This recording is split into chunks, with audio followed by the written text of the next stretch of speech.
Hello and welcome to the Fitness and Life podcast, brought to you in partnership with Sharp Fit for Life and the Business Body Network. Improving the performance and transforming busy, overweight, overworked, overwhelmed professionals, business owners and consultants along with their teams to become fitter, happier and more confident.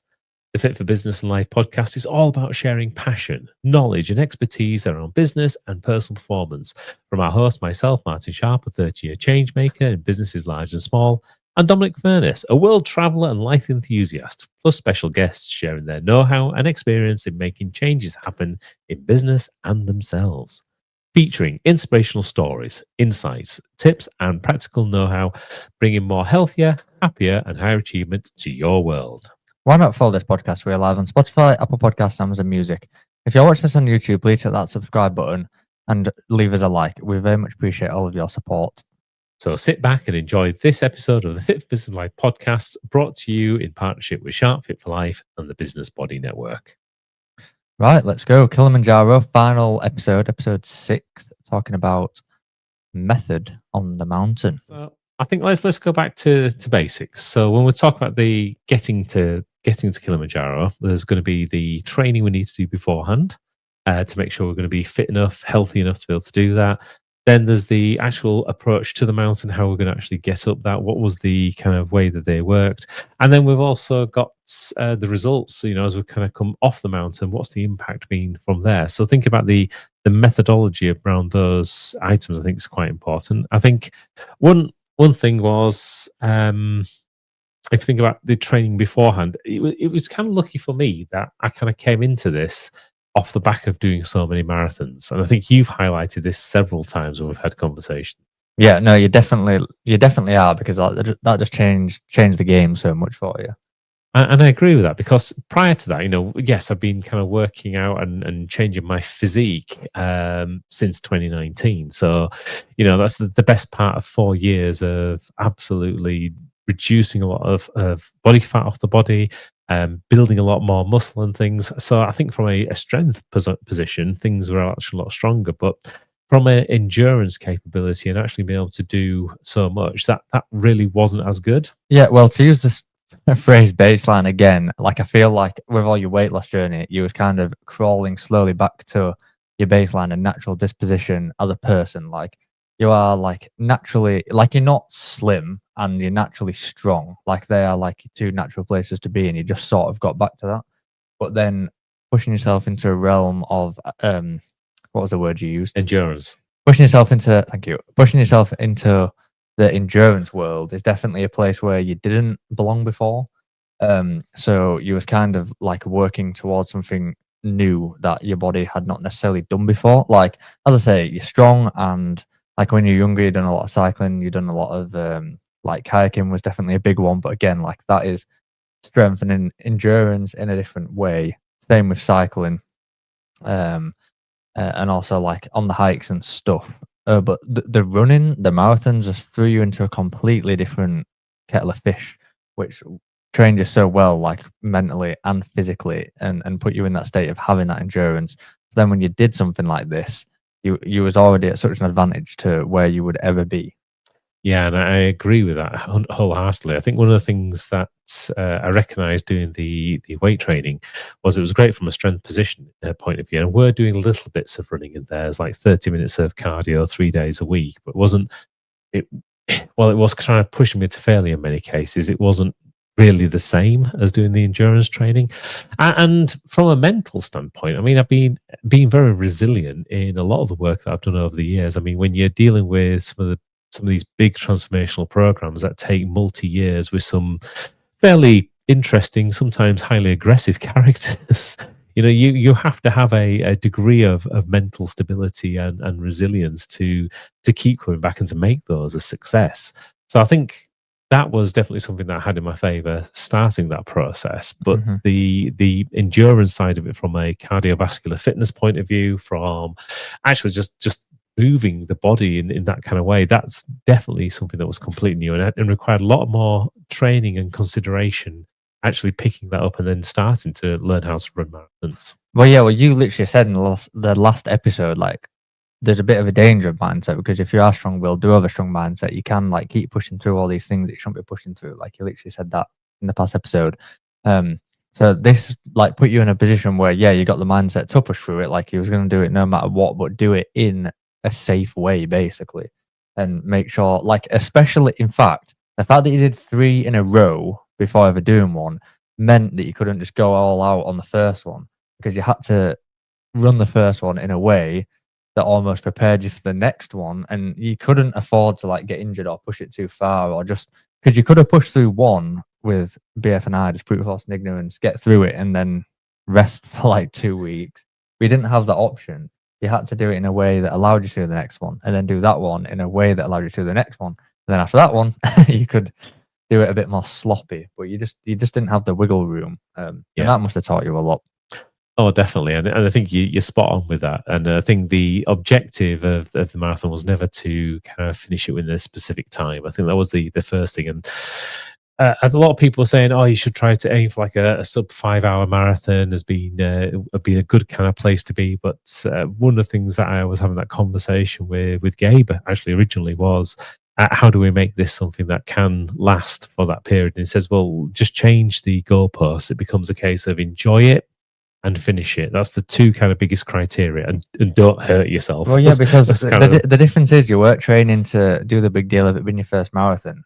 It wasn't that. You was training to do 3 marathons. So, as Gabe rightly said, like the goalpost had to be changed, because, like, even if that's what people say, but running 3 is different. Yeah, like it is just different. So thereby you need a different set of goalposts. So I like what Gabe said there. yeah. So I mean, and again, it kind of aligns with my own philosophy of life. Really, trying to get there and enjoy what you're doing, enjoy the journey. You're going to be longer in doing it than you are actually in achieving it. So for me, it's all about, how can we enjoy what we're doing when we're going through these things. So I think definitely the endurance side of it kind of helped, because it meant I had a baseline of fitness coming into this that was probably much better than what I would have been, 3, no, even 2 years prior, to be honest with you. Even though I'd built up all the muscle by that point in time. So from a strength point of view, yes, I could probably have done the work, but from a cardiovascular one, I probably wouldn't have been as comfortable doing it. Yeah, you'd have definitely struggled a lot more. Like, I think that is a non-negotiable. Yeah. So I think then if we look from that to the actual training specifically for hill training, getting out there and getting your feet on hills, doing ascents, etc., is there's nothing beats it, really. I mean, you're going to feel what it feels like. I mean, yes, going out and going for a run on the flat, it'll help with that cardiovascular fitness, and that will always help. And same with, for example, training on tired legs. So you don't stop. Each day go do the work. Because when you're on the mountain, that's exactly what's going to be happening. You have to walk for 7 days. There's no, "Oh, I'm going to take a day off from this." You'll be walking again the next day. Yeah, I can definitely say. I don't want to talk too much about the running on tired legs thing, because I know that we have already like dedicated quite a big time block to that in a past episode. But before we move on into the direction that you want to swing things on this, I'm interested in so we touched with the marathon running about like changing the goalposts of like to enjoy it because of like time frame, like not putting that time bound pressure on it.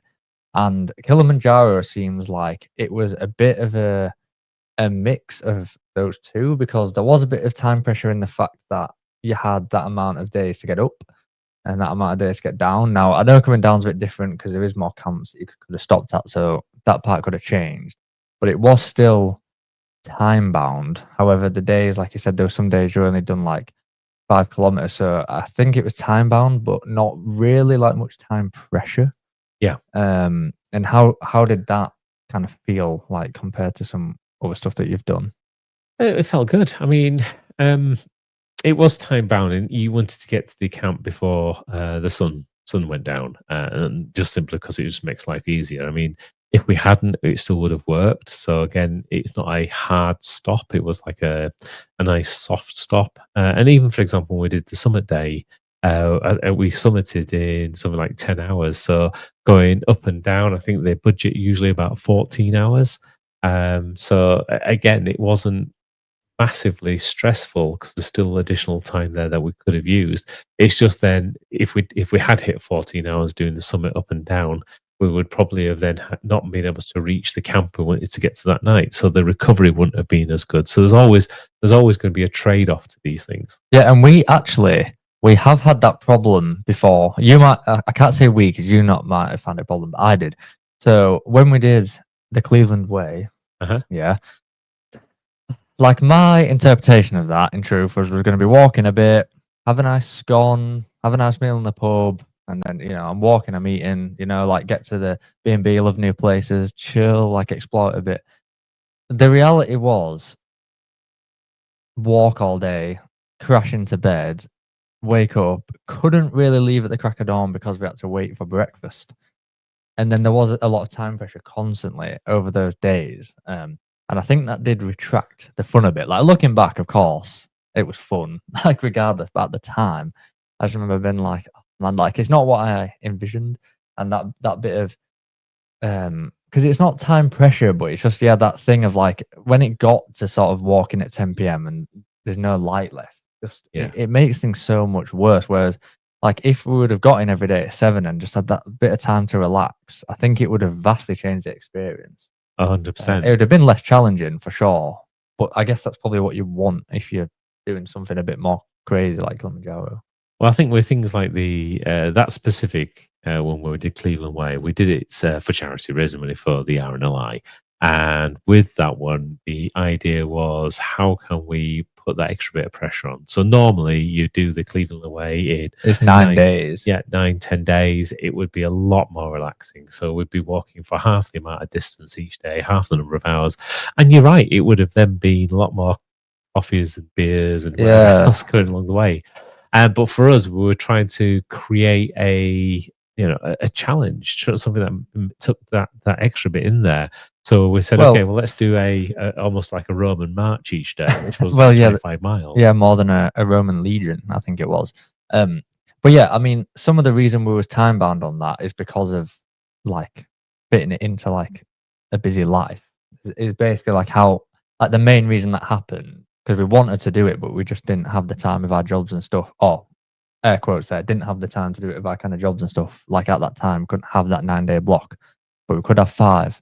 And then it made it more of a challenge. Then we could push it to charity, and like it was really epic. But yeah, like that's interesting because there's 2 different ways that we could have done that. And one, it was definitely more challenging. Like we have to agree with that. Yeah. So that is interesting. And then another time bound piece of, well, again, it's like different to Kilimanjaro, but like when we did the National 3 Peaks, like me and Amy like finished it in with 4 minutes to spare because you ran the last bit, but we didn't. That was definitely like feeling the time pressure. But that one felt less like awful, like doing it at night, because the expectation was set up that it was going to be challenging and I was going to be tired because we didn't have a driver, we drove it. Like it's all expectations versus reality again, isn't it? Because like the Cleveland Way, I expected it to be leisurely and it wasn't, and then it felt so much harder. Whereas the 3 Peaks, I expected to be dead on my feet, and I think because I wasn't fully dead on my feet, it made it feel a bit easier. And then it seems like with the Kilimanjaro expedition, like Pat and his team have been very good at actually setting the correct expectation and like pushing you a bit to get there before nightfall, so it can be easier, it can be smoother. And yeah, just that bit of methodology seems really useful, actually. Yeah, and I think this is the same with any kind of journey. So, for example, one of the things we do with our clients is have that kind of conversation, right? What it is that they're expecting to do, and then kind of tell them in some respects through stories, actually, what the experience of other people is, so that we can start to set that correct expectation. Because if you're setting the wrong expectation from the start, then you'll go at it too hard, too fast, too quick. You'll expect the results at the wrong stage, at the wrong time. And all that creates is this disheartening feeling as you're kind of going through it. So it's just demotivating, is that? So I think half of it is it's building up the correct expectations. I think you should correct on that. And then if it's better than the expectations, great. So for example, your example of the National 3 Peaks is the same. But the same happened with Kili. We had lots of conversations with Pat, obviously, who took us on the trip. I've read a lot of books about it beforehand, read lots and lots of different articles and other people's kind of accounts of doing the walk.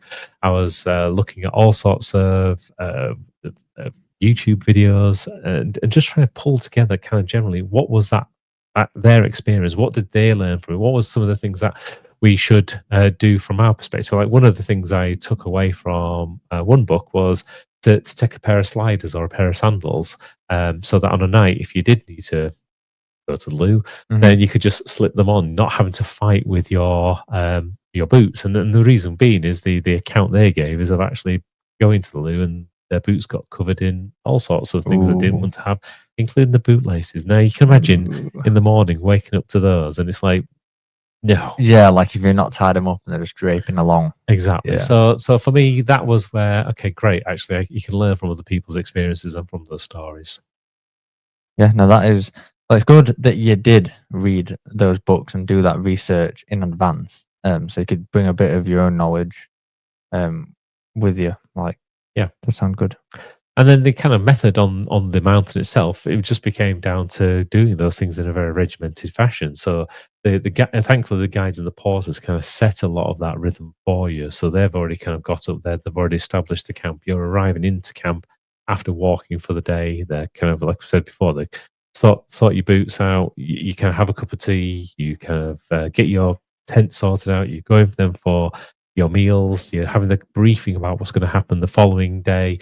The next day, you kind of wake up, you get water for washing, you have your breakfast, you go through all your equipment, you pack everything away that you need, that you don't need, so that can be taken up, and then you start the walk. You stop for your tea break, you stop for your lunch break, you stop for your afternoon tea break, and then Yeah. okay, you're in camp. So it's a very there's a rhythm to that kind of process, and that becomes the method that gets you up the mountain. Well, yeah, even just you talking about it, I can see that the routine, like in your facial expressions there, like the routine definitely enhanced the trip for you, because like it just seems like you knew what was going to happen and then you could just keep going, and it put like everyone in a good mood, and it's all like, even reflecting on it, it seems like that really did help. Whereas if you'd gone, like, I'm not saying gone with another organization, but I'm just say, like, I don't know, they lost their plans. Basically, you went without a blueprint, right? And then it didn't have all this routine. I reckon the trip would have felt so much different, just crashing from like place to place, just been completely disorganized and no chaos. Like, I think on a trek like that, like multiple days, or even just a day hike or a day trip or like the marathon training, anything, like without the pre planning and the method behind it, it just becomes so much harder. Like, you need that sort of blueprint. Absolutely. And then becomes, so all you're doing then is you're tracking against the blueprint, so you can see where you've gone off piste, or do you need to bring it back in, or have you actually found something better, something that's actually working a lot better? So for example, we were saying on the trek, there were several days we were actually going faster than what they were expecting us to be going. But that wasn't a bad thing because we're still going slow. Right, yeah, still going poly. Yeah, absolutely, all the way up the mountain. But having that awareness and knowing what was going on there, like when we did the National Three Peaks again, we had a very clear understanding. We set out, where we expected to be at certain points in time to try and fit within that kind of 24-hour window. Some of the parts went quicker. We did Ben Nevis a lot quicker than we expected, but then we lost some time on the drive down to Scarfell. I remember you were getting really angry with that. Thanks to a Peugeot. So, but because we've kind of got that plan, we've got that understanding of how we're going to do it, then straight away it becomes simpler. Same with, for example, you pre-planning what we were going to eat, when we were going to eat it, how it was going to provide the right nutrients, so making sure we had the plan around, what we're going to do for snacks in between the things. And it just meant that the whole trip became easier because we'd already got that method in place. Yeah, and I think you touched on a point that I want to expand on a bit. Like, because it had like multiple points of where we needed to be, it wasn't just we're at A and we need to be at B. It had like the full alphabet in between. It did mean that, like, when we're ahead, it gives you that sense of, oh, we're ahead, and then that was cool. Like, there's no panic there. But then when we're starting to get a bit behind, it's like, okay, well, as long as we're at point W at this time, it's okay. Like, we're back on track again.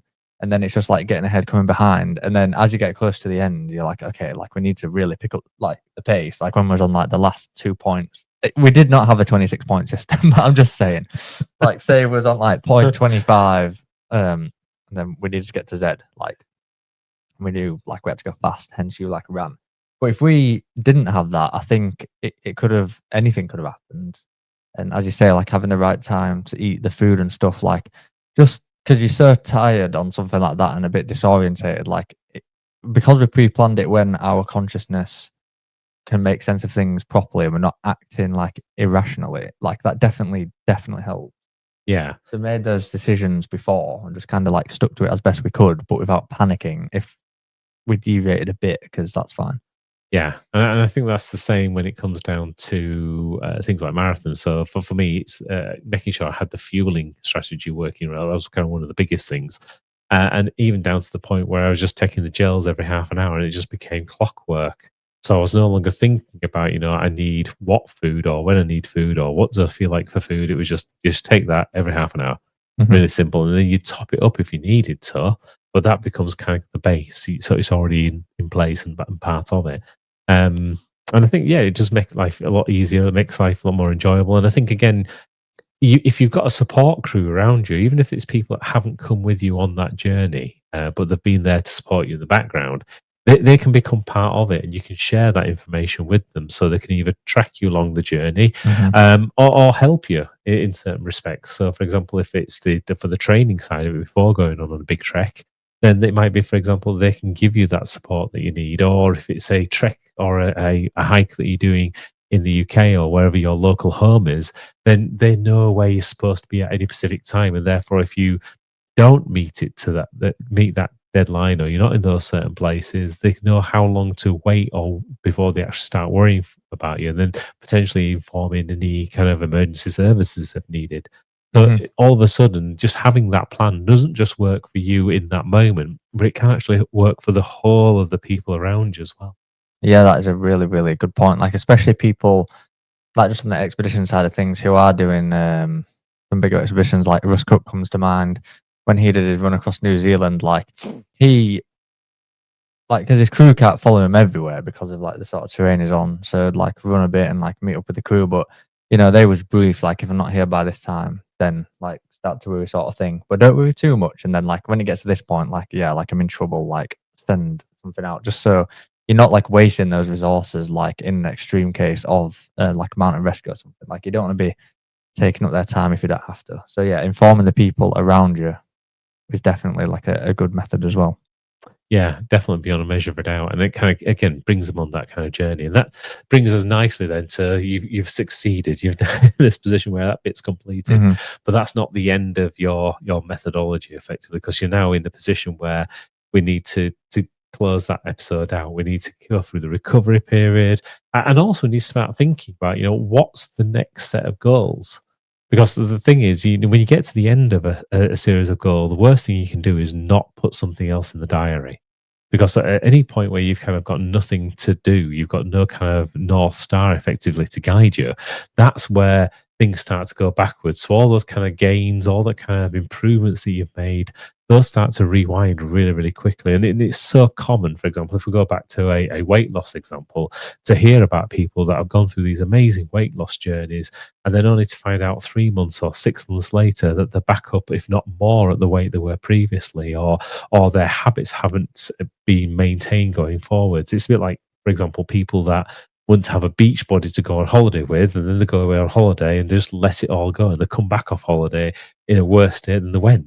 Yeah, and that is good. And I'm just trying to figure out like how you'd finish. I'm wondering if like the recovery window, like if you do set that next goal, it sort of like puts a bit more pressure on the recovery to get the recovery right.